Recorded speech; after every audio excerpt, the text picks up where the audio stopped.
Every single day, I have the pleasure of speaking with so many different freelancers from all across the world. And there are several different things that I've noticed in the market of freelancers, especially around like the gig economy. Thanks to Upwork and Freelancer, those freelancer sites and Fiverr. And this is that a lot of freelancers don't charge enough. Drop a yes if you feel like this could potentially be you, because we're going to dive on in. Now, here's the thing. I can usually see when someone doesn't charge enough for their services from a mile away. But sometimes when it's you can see it in other people really easily. You're like, oh, that person doesn't charge enough. Oh, that's super cheap. When it's actually you, it can be really difficult to say concretely, am I charging enough? Am I charging enough yet? How about now? Drop a yes if you know exactly what I'm talking about. So, today I'm going to be talking about 10 signs that you're not charging enough as a freelancer, what high ticket freelancers do instead, and then a few things to work on in order to get yourself to that place to be able to charge high ticket pricing to clients. All right. So, the first sign that you are not charging enough as a freelancer. Actually, before we dive into that, quick question for you. How many clients do you currently have? Go ahead and drop the number in the chat so I can kind of see where we're all at right now. How many clients do you currently have? Okay, beautiful. So the first sign that you are not charging enough as a freelancer is if you have to work with 10 plus clients to make a living. I see this one so often. And it kind of breaks my heart for people because they are literally running around like a chicken with their head cut off, just trying to make ends meet. Drop a yes, by the way, if this one resonates for you. 10 clients is a lot to manage. And if you have to work with 10 just to cover your living expenses, you are not charging enough for your services. Promise, promise. Now, what high ticket freelancers do instead is they actually reverse engineer things. So let's say you need to make $5,000 per month in order to cover make sure that your ends are met. You would reverse engineer working with maybe between 2 and 5 clients max in order to charge 1,000 to 2,500 per client so that you can give every single one of those clients a fantastic experience and still have work-life balance, still make sure that your needs are met and that your ends are covered.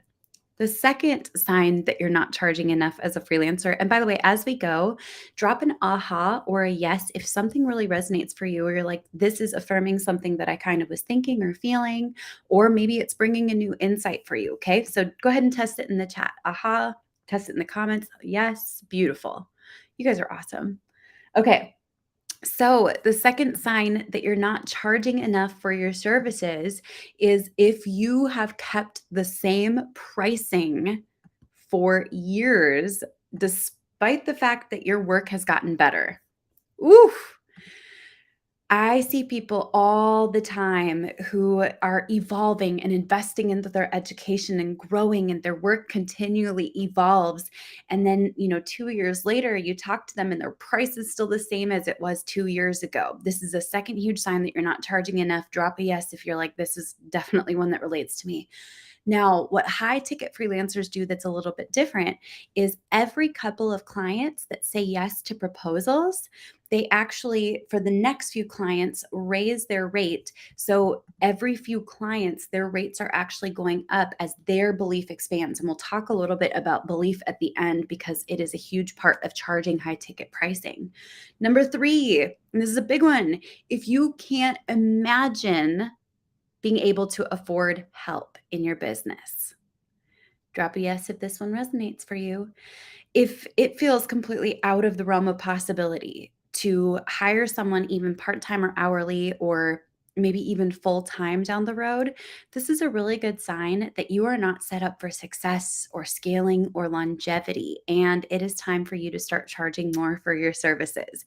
What I keep saying high ticket clients, what high ticket freelancers do differently is they're actually going to reverse engineer their pricing to make sure that there is the potential for being able to hire someone down the road. So every time that we price a project, I straight up am going to look at how much would it cost for me to outsource this entire project, break down all the deliverables, what it would cost to hire someone either per project or full time to take on that role. And then I reverse engineer my pricing so that we still have profit margins in place. Drop a yes if you needed that one, by the way, because a lot of freelancers haven't taken a deep dive, a look at their profit margins. They have no clue what they are. And I'm like, let's dive on in. Okay. Number 4, if you're not hearing no to some proposals, and I'm just going to put this out there, it's not just no. You should be hearing some people saying, are you kidding me? Like straight up, you should have some people who are shocked and experience sticker shock at your pricing. Now, that doesn't mean that you should go out and charge $1 million per month, because that's going to be very difficult to find clients for. But that being said, if there aren't some people who are absolutely shocked by your pricing, there's a good chance you are way too affordable. Woof. What high ticket clients do is they get comfortable with the idea that many people are going to be shocked by their price points. And keep in mind, you don't have to be crazy expensive in order for people to have sticker shock. But if everybody's saying yes because it is a no brainer price, that is fine for a passive product or an e-commerce product or a software, which are all scalable because they don't necessarily require that hands-on, the manpower and hours behind it. But for a service, what high ticket freelancers do is they make sure that they're comfortable with that rejection and sticker shock. Drop a yes or an aha if this has been helpful. All right, number 5. This is one of my favorites, okay?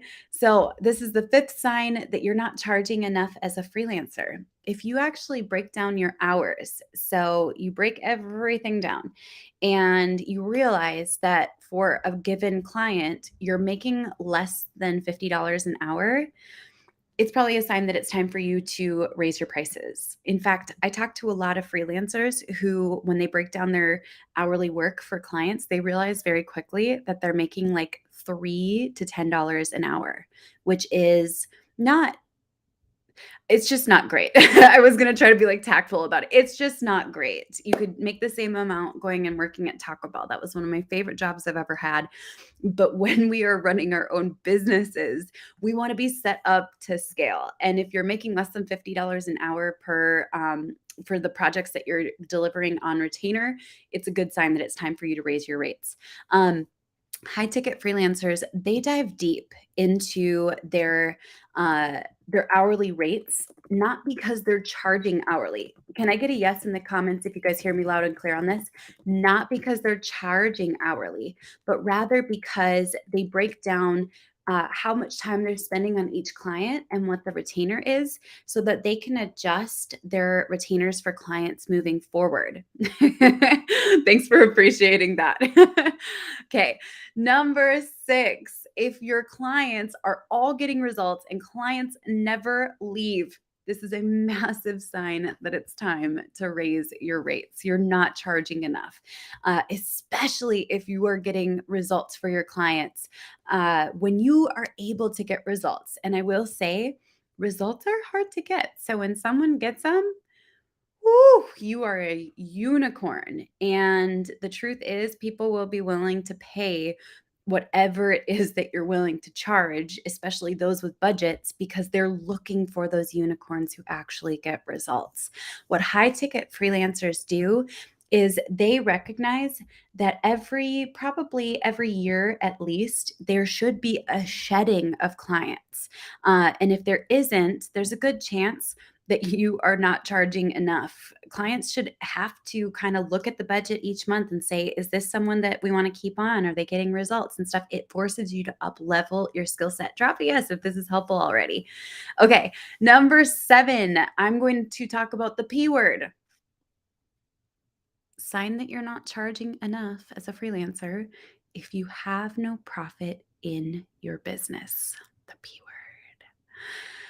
Too often, I talk to freelancers who straight up are like, I don't actually make anything from my business. I pay, a couple of freelancers, I pay a VA, etc., but I don't actually make money. There's not actually profit. sometimes freelancers are even like, what does profit really and truly mean? Okay, high ticket freelancers, they take a peek at their P&L every single month, and that is profit loss statement. You have to have a pulse on what's going on in your business, and you want to be bringing in a profit. We are for profit businesses. This is not a nonprofit. You should really and truly take a look at those numbers, know intimately what your P&L looks like monthly. Is this painful to hear for some people? Yes. Is a P&L an enjoyable experience? Not always at first. Looking at spreadsheets can just be like, ugh. But what's beautiful is as you become a high ticket freelancer and as you become a really responsible freelancer who's building and scaling into a business, this is one of those things you're going to want to do is looking at your numbers, knowing your numbers, being okay with making adjustments according to where the profit opportunities are. Okay. Number 8, if your current client load is making it impossible to get new clients. Woo! Drop a yes if you know exactly what I'm talking about. If you are currently working with quite a few clients and you want to make more money, but you're realizing that like you don't even have time to work on your own business or market yourself or go secure new clients, this is a really good sign that you're not charging enough to any of those clients. Okay? Because what high ticket freelancers do is they take into account that they can't be overloaded and just slammed with clients, or else they'll never be able to build their own business and scale and get to a point where they have a team working with them and support. Okay. So drop a yes if this is helpful. Okay. Number 9, I'm coming in with a doozy. I hope you're ready for it. And then in just a moment, we'll talk about the 3 things you have to work on in order to feel comfortable charging high ticket pricing. Okay. So, number 9, if you cannot afford taxes or insurance as a freelancer, you are not charging enough in your business. When I talk to quite a few freelancers, most freelancers that I talk to, and I share that you should be putting away between 10 and 25% of your revenue every single month for taxes, it is like I am saying to someone, give me your firstborn child.